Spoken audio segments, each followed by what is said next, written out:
I would like to pick two broad themes today as the metrics by which you can evaluate Indian foreign policy over the last 9 years.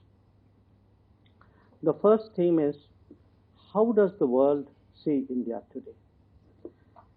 And the second is really, how has foreign policy affected the lives of the common citizen?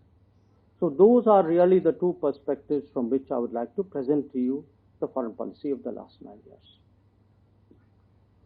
Now, in terms of how the world sees India today, I think you can't get a better set of people than those sitting on the podium to give you that view, because we travel out, we engage people on behalf of India, we talk to the leaderships in different places, since we travel around, we mix with many sections of society.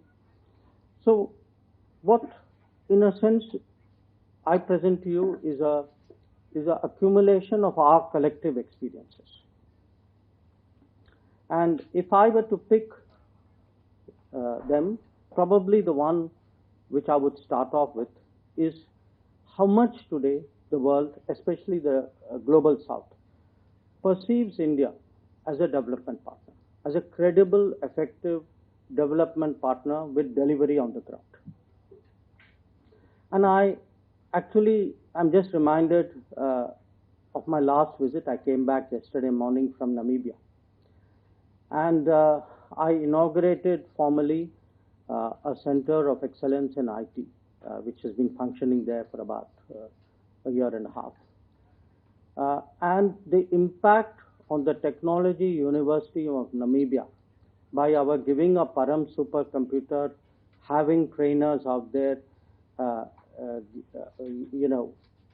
working with them, developing cybersecurity skills, developing entrepreneurial skills, promoting research.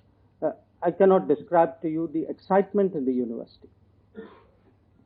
Or I look at the trip before that, a very different place and a very different subject. I was in Guyana, and it so happened at that time we were delivering for the first time ever a ferry. A first time ever a ferry that far away to the continent, to the southern, to the western hemisphere, that too in the south. And the ferry had a transformational message for the Guyanese, because it made suddenly the islands and even the coastline far more accessible. So actually you had the entire Guyanese cabinet, the previous president, everybody really turn out, because for them it was such a big event. A little bit before that, I was in Mozambique, and I was urged to take a ride on a train which we had supplied. It wasn't just a train.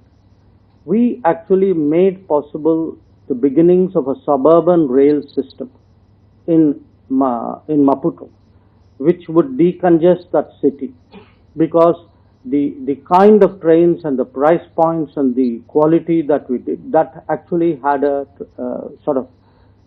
really a very big impact on the planet. I could give you many more examples. In Kenya, there's a textile factory which was closed down, which we helped to revive. Every Kenyan, if you use the word Rivatex, every Kenyan knows this textile factory. Or indeed, go to Mauritius, they are enormously proud of this Metro Express, which was built by an Indian company based on development support. And it isn't just my experience. I mean, my colleagues would vouch for something similar happening with them. Dr. Ranjan was telling me about a cardamom seed center which he had seen in Laos. Or Muralidharanji was talking about entrepreneurship development centers which he saw in Djibouti and I think in Rwanda. Am I correct? So wherever you go today, and I want you to understand today how big our development footprint is. It is today extending across 78 nations, and we have done more than 600 major projects.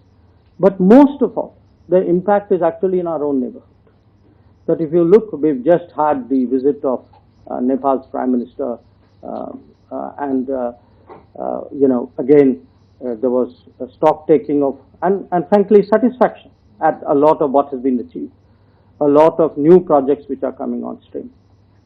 But if you look at the neighborhood at South Asia, in the last 9 years, whether it is power transmission, power generation, whether it is diesel supply, fuel supply, whether it is bridges, roads, railways, ICPs, actually the region is changing, very in the case of Maldives.